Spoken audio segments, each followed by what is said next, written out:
According to the prompt, genes X, Y, and Z may contribute to cancer. Throat cancer has a family history with mutations in only gene X contributing to the susceptibility. We are given more information that are made into a chart.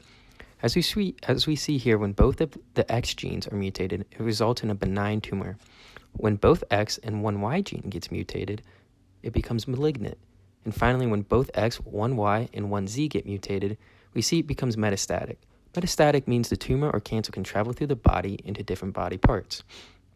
It does this by recruiting blood cells to travel by the bloodstream. Our question becomes, what are genes X, Y, and Z, and what are their functions? The information tells us that X is double mutated in order for this problem to occur. This means gene X is a tumor suppressor gene because tumor suppressor genes need both mutations, its recessive action, in order to lose function. And Y and Z are proto-onco because only one mutation is needed to cause problems. Tumor suppressor genes check to see if there's a problem with any bad cells dividing, and if there are bad cells dividing, tumor suppressor genes can lead to cell apoptosis or program cell death to stop that. A good example is P53. Proto-onco genes allow good cells to divide, but must be activated to regulate properly. You can see where a problem becomes if one of these is mutated and it can't properly stop the cell from dividing uncontrollably. The gene functions of X, Y, and Z should be involved in the cell cycle or a checkpoint of the cell cycle.